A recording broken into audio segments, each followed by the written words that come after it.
Hey everyone, Reaper here again with another video, another discussion type video.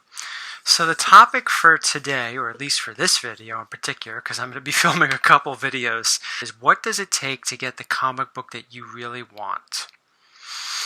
I've come up with a couple of things that I think are definitely needed in order to get the book that you really want. Some of them are very obvious, some of them you probably know about, and maybe some that you never really gave too much thought to. But anyway, I will start off with the number one thing you need in order to get the comic book you want. Want to take a guess what it is?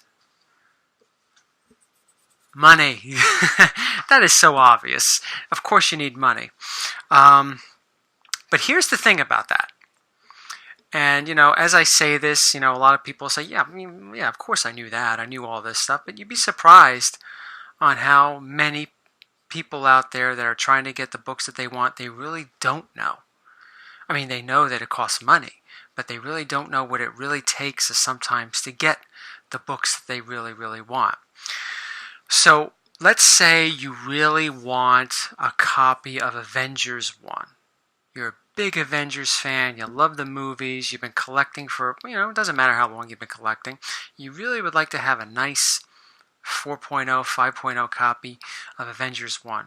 Well, here's the thing that you probably should do, and like I said, a lot of this is nothing new. This is not groundbreaking. This is a lot of, no shit sort of information I'm giving you.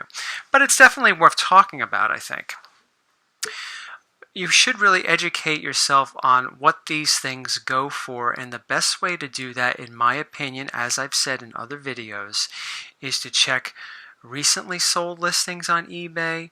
If maybe you have GPA, heritage auctions, completed heritage auctions, and there are so many other avenues to go to really see if you want to use the Overstreet. I know a lot of people still love the Overstreet. Some dealers still swear by it. I don't know too many, but because a lot of people use GPA as far as I know, not just collectors but dealers. But hey, there are other things out there for you to really educate yourself on, figuring out how much you want to spend on a book. So let's say you find out how much you want to spend on that book in particular, your Avengers #1. We already established the grade, but for those that haven't established a grade, decide what you want. What do you think is in your realm of affordability? Is it the 4.0, the 5.0 I mentioned earlier? Is it something lower? Is it something higher? And, it all depends. But again, it goes with what I just said. Educate yourself on what these things have been selling for. Now, I know a lot of times we go to these comic book conventions and we see Avengers #1, 4.0, that's what I want. And I've found that Avengers #1, let's just say for argument's sake, I didn't look it up. I don't know how much Avengers #1 goes for in 4.0. Let's say 4.0 goes for $2,500. It might go for more, I don't know. But let's just say it goes for $2,500. Recent sales on eBay, GPA, all that stuff. And then you go to a convention like New York Con and someone has a price tag of $3,500 on it. Well, yeah, they're going to overcharge for something like that because it's a big time con. The dealer has to pay for his or her table and all those other things. So they're going to try to get as much money as they possibly can. Do not be afraid to walk away. If you say, yeah, I'm comfortable with spending between $2,500 and $3,000, but I don't want to go another $500. I can't afford it. I don't mind overpaying, and I'll talk about overpaying in a moment. But I don't mind overpaying, but I don't really want to overpay for a book like that. You got to be aware of that. You got to ask yourself, is this a book that's common? Is this a book that you can find easily, and just if you're patient enough, you can find it for the price that you decided that you're going to pay for? That you're going to put out for it, excuse me? Avengers 1, I would say, yeah. There are no shortages of Avengers 1s, just as there is no shortages of Amazing Fantasy 15s or Amazing Spider-Man 1s or Tales of Suspense 39s and so forth. Might be a little shortage on Incredible Hulk 1s.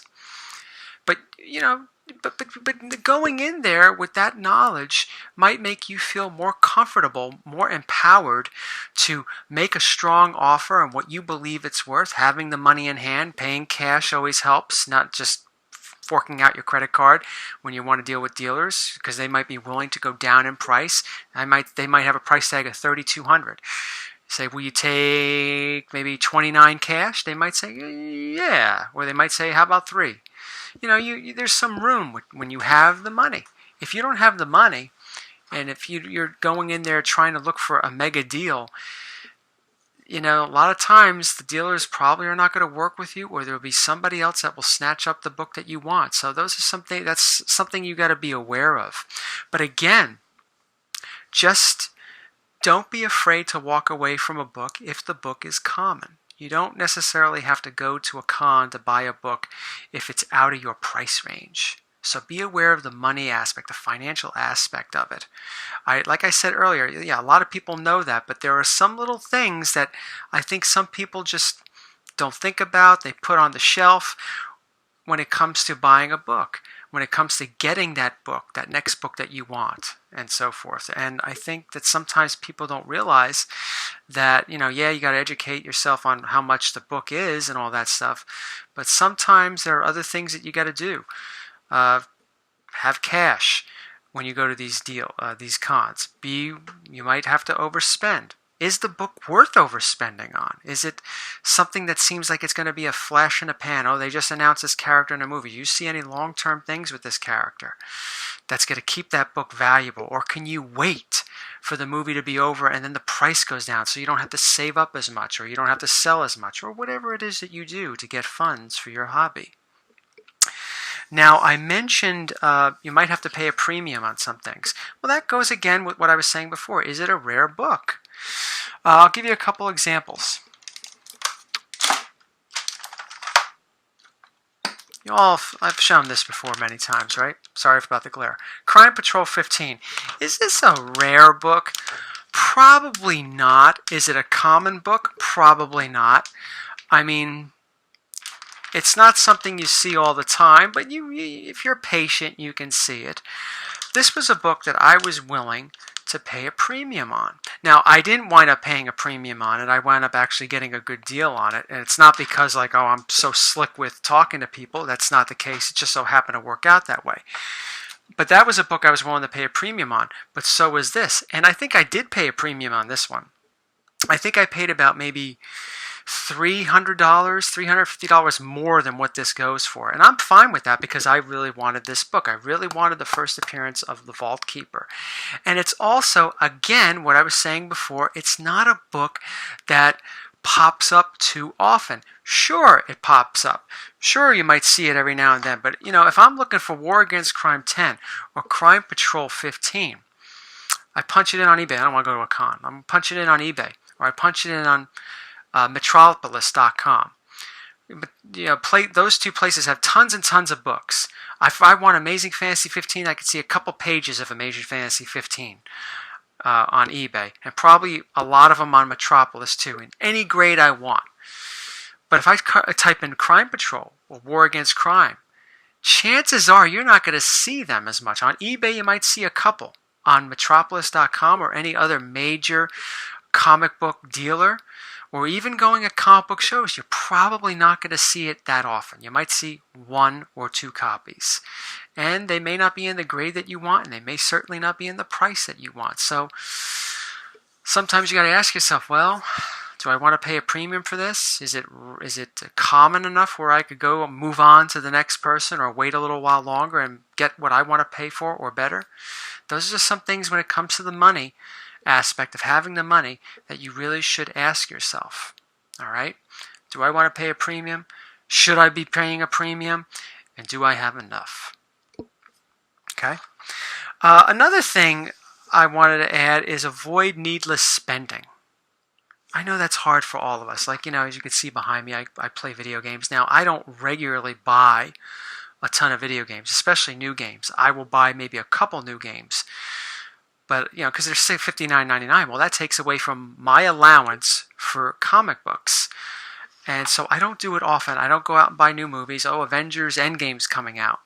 Will I get that? Probably not. My friend burns things from the torrent sites. But even if he didn't get a copy of Endgame, I'd probably wait for it to come on Netflix and so forth. I'm not going to go out and spend the money on it. And I know that may not seem like, well, how much is that? 25 bucks, 30 bucks? Well, save up and you add up and it adds up to something nice that you could put towards something you really want. So I try to avoid needless spending. I have a couple figures, but I really don't go into action figures because that's pricey. I mean, action figures nowadays are $19.99, $24.99.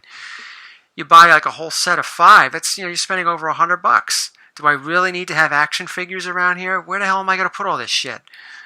I already have enough shit in the house. So those are some things you want to keep in mind. You might want to save up for the greater good. Discipline is another topic when it comes to trying to get the book you want. Like I was saying with the needless spending, don't spend as much money on other things. Well, that's part of your discipline. We all make lists, right? We put them on YouTube. Oh, these are the books I want to get for 2019, or I'm coming up with my 2020 book. Just top 10, top 12, top 20, whatever it is. Try to stick with that. Now, I mostly stick with it. I don't stick with it all the time because sometimes that's just the way it works out. It's the way it works out for everybody, right? But for the most part, I stick with it. And then at the end, I was like, these are the books I really wanted. I was able to get most of them. And I'll get the others at another time, sooner or later. It's a very fulfilling feeling when you're able to do that. So just having discipline and getting those, narrow your lists down. Don't get too preoccupied with what's on the peripheral.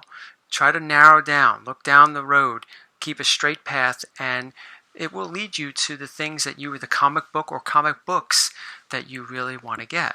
Just having that a little bit of discipline. It's not easy sometimes because sometimes people make impulse buys, right? I was never one for impulse buys. I made one impulse buy that I can remember. Maybe I made a couple others that I just don't remember. I made one impulse buy.